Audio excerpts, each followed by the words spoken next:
Good afternoon, Nompu. Yes, the issue of Transnet and as well as logistics constraints has been quite topical in the meetings that we have had with the Minister earlier at around 11. The Minister of Mineral Resources and Energy, Mr. Kwete Mantashe, held a press briefing here where he commended the Minerals Council as well as Transnet for getting together in the table and for being able to at least start the process of working through their differences.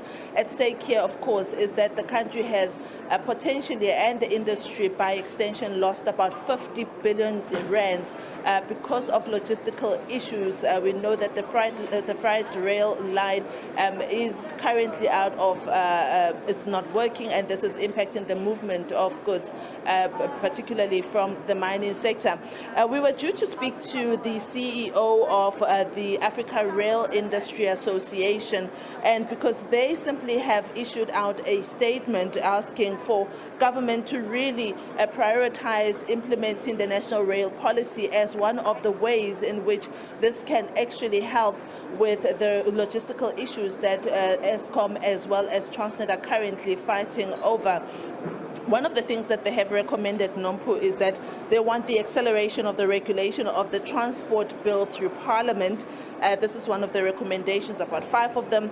The second one, Nompu, that this association wants is the interim regulator to oversee the next phase of the slot sales in line with policy. The next step that they want to see is the process of a vertical separation of infrastructure and operations at Transnet.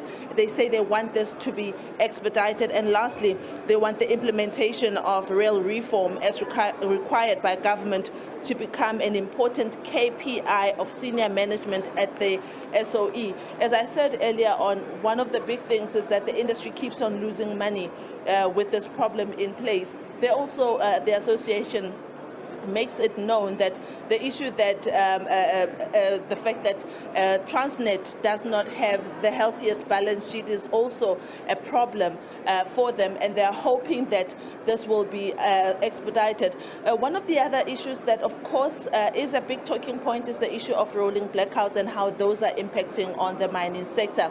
The DG of the Mineral Resources and Energy Department has told us as the SABC that the government of South Africa is looking to neighboring countries such as Mozambique and Zambia for projects to help with load shedding. He also mentions that as things stand, Eskom is standing to procure about 300 megawatts of power from neighboring countries. Unfortunately, there was no more details to be shared with regards to this, and we are hoping to press the CEO, outgoing CEO of Eskom, Mr. Andre de Ruyter, tomorrow. He will be sharing a stage with the Minerals Council, and hopefully from there we will find out just how far the power utility has gone in terms of trying to sort out rolling blackouts. The story by Mariska just before you came to me, showing the impact of rolling blackouts and just how it has been looking or impacting on different industries. I'm going to step out of shot here just to show you the buzz that has been happening. Of course, it is the first day of the Africa Mining Indaba.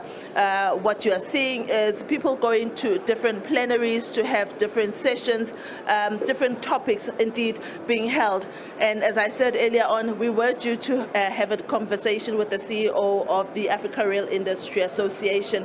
Unfortunately, it looks like she is running out of time. I do hope to catch up with her so she can expand more about these solutions, the 5 solutions that she's put forward that can help the mining industry as well as the road freight industry. And with that, it's back to you in studio, Nompu. Thanks, Liabo. I do have another question. Of course, we're in an environment where we have high interest rates, and of course, people are attending the African Mining Indaba because there is an appetite to invest on the continent.